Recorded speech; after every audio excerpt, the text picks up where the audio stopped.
couch. Let's get to the episode. No one suspects anything. It will be fun.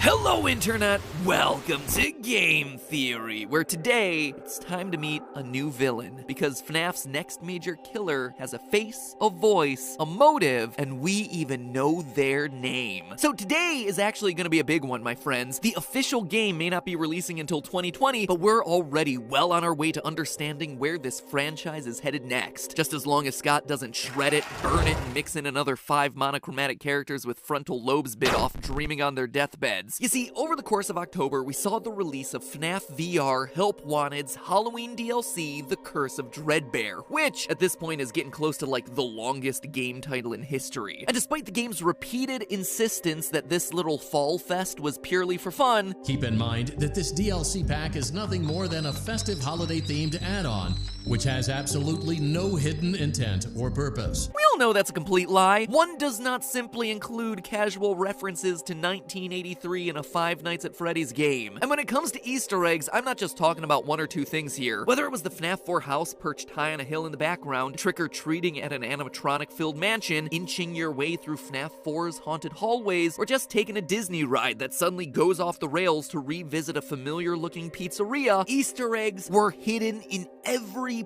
pixel of this DLC. Here's a list of a few that were worth calling out, but don't merit a full-fledged theory. First, the masks that you wear for the trick-or-treat minigame are most likely the real-world versions of the masks that we see the bullies wearing during the Five Nights at Freddy's 4 bite. This reinforces the idea that in the grand timeline of events, Freddy Fazbear's Pizza was popular enough as a franchise by 1983 to have its own line of Halloween masks. In other words, it's more evidence to suggest that this location that we see in FNAF 4 isn't the first pizzeria. It's not the beginning of the timeline. Point number 2, when you win a minigame, you see posters randomly generated around the walls. The thing is, all of these posters have appeared in a previous game, FNAF 6 Pizzeria Simulator. They appear in the alleyways where the salvage animatronics can be found. Manwolf, clown pictures referencing Baby, and Spookfest. What's particularly interesting though is that Spookfest one, which could in fact be referring to the exact fall festival that we're attending. That poster in particular always felt like a random addition to those alleyway scenes, and as we know, Scott don't do coincidences. It's also worth noting that I've seen one playthrough from the channel Johnny Blocks that had 3 clown pictures appear on the walls. After throwing a dart at each one, the barn suddenly switched over to rave mode. Black lights on for the party, becoming possessed by Golden Freddy. We can tell that as evidenced by the It's Me banner hanging over the top of the barn. Now, I can't confirm whether this is real, because he's the only playthrough I've seen been able to do this, and also spawning 3 clown pictures randomly is just seemingly impossible odds. And also, it strikes me as weird because from a lore perspective, Golden Freddy at this point should be hanging out in the afterlife with our dearly departed William Afton. But still, it is something that's definitely worth calling out, and if any of you out there have a means of testing it, go forth and double check it. And lastly, during the game over screen, you see a giant dread bear looming over top of the hillside covered in gravestones. On top of the hill, you can make out what appears to be some sort of purple glitch. By hacking outside the bounds of the game, just like the channel Kuno Leo did, you can see that it's indeed a glitching gravestone, surrounded on all sides by 7 normal-looking gravestones. Now, 6 gravestones would seem to be a reference to Pizzeria Simulator's gravestone ending, symbolic of the 5 murdered children during the missing children's incident,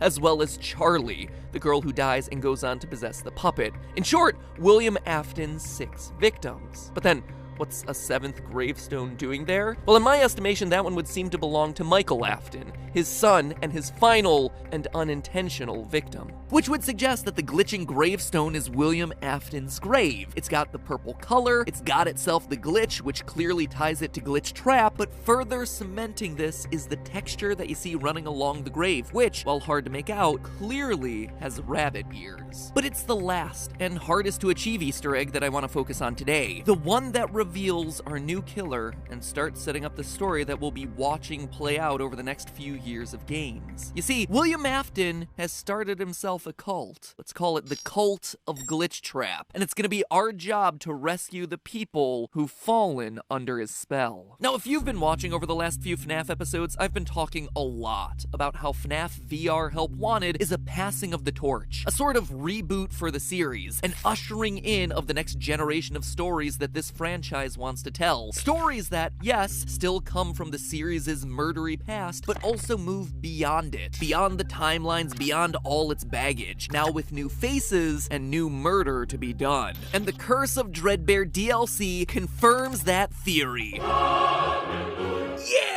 Ring the bell, my friends! That's right, I got a FNAF theory correct! The largest, longest, and quite frankly hardest minigame of the DLC pack is called Corn Maze, which has Dayglow Foxy hunting you down as you search for keys in an abandoned maze filled with what are truly the scariest part of the game, really loud crows. Oh God! Whoa, what the heck was that? Oh my lordy! Sure, you can find one key and escape, but if you manage to survive to find all 4 keys, suddenly a 5th key spawns in the arena, purple and glitching, which should already cue you in on what's coming. This 5th key unlocks a cellar located at the middle of the maze, one that resembles our prize barn, except now it's all torn up, looking like it's been slowly laid to waste with time. But there's a sinister gift waiting for us on the table, a white bunny mask with a fleshy, almost bloody interior. We put it on, and our breathing slows. We calm down. Our character is suddenly at peace.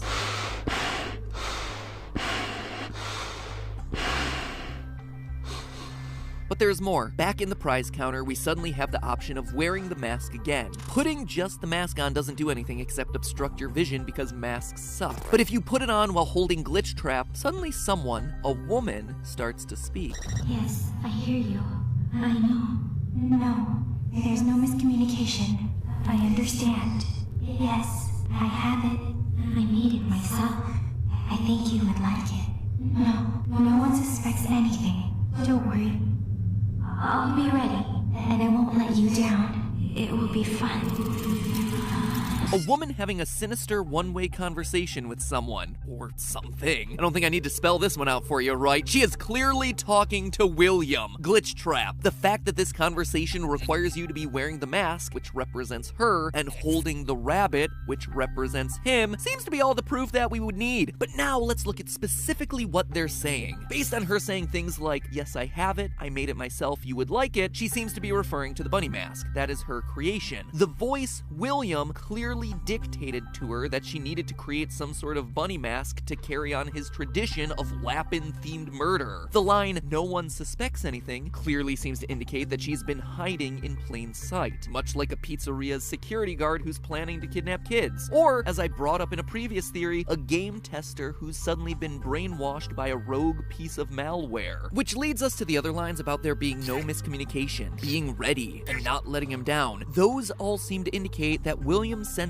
hesitation or fear in the woman about fulfilling on his plan. This is reinforced by the name of this voiced character. On Scott's Voices.com page, where he tends to hire out actors for their various roles in the game, the listing was named Reluctant Follower. So this woman is clearly a devotee of Afton, but she's hesitant. I mean, going so far as to actually kidnap kids and, turn them into remnant soup or something is a lot to ask of anyone, honestly. It's also important to note here that the word reluctant doesn't necessarily mean unwilling. I mean, it can, certainly, but in this case, it seems like she's trying to please her master, William Afton, saying things like, I think you would like it, and convincing herself that this will be fun. It's not that William has control over her body and is forcing her to do things, she's just nervous to take that final leap. What this all tells us is that William has been successful in what Tape Girl warned us about, that FNAF VR is a Trojan horse. It's carrying the virus that is William Afton. Now, whether that's him as code or AI or it's just his spirit being passed along isn't really important. What matters is that he's suddenly able to enter the minds of its testers. It's why we hear the story of Jeremy throughout those FNAF VR tapes, a man who went crazy and ultimately sliced off his own face. He was probably starting to slip under the control control of Glitchtrap, but tried his best to fight back in whatever way he could. That's also why every ending of that game is a bad one. The fact that we need the green bunny to hear this dialogue confirms that all those vague cutscenes at the end of the game are of him escaping. Because without the tapes, Glitchtrap is still disassembled in the game, and this dialogue of a brainwashed devotee isn't possible. But what we're also learning here is that while Glitchtrap is able to invade the mind of a person, he can't fully possess their body. He's limited to only being a voice inside their head. He has to convince them to do his bidding and continue to push them to fulfill their mission. Mask Girl is scared, she's hesitant, she's reluctant, and must be cajoled into acting on William's wishes. She's slowly descending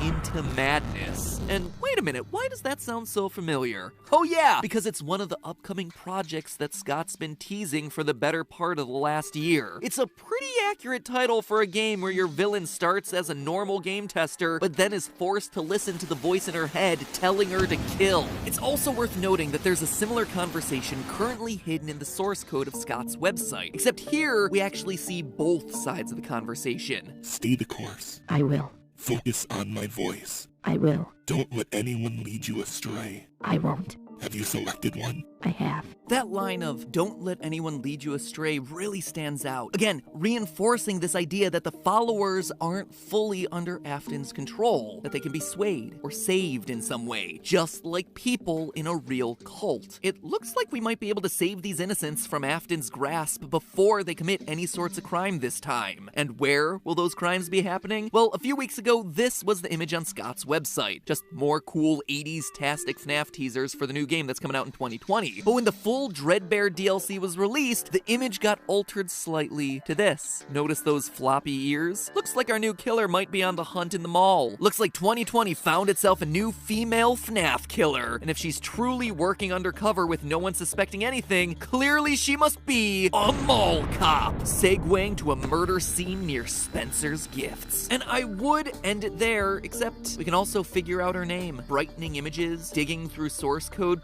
that is so FNAF 1.0. At this point, the series is 5 years old. It's matured, and the fan base has matured. And the way that we're able, and perhaps even expected, to dig for clues has gotten significantly more advanced. It's like an arms race. Scott finds a new way to hide clues, one person in the community breaks the code, and suddenly it's in our tool belt. Next time he releases something, boom, we immediately whip that tool out.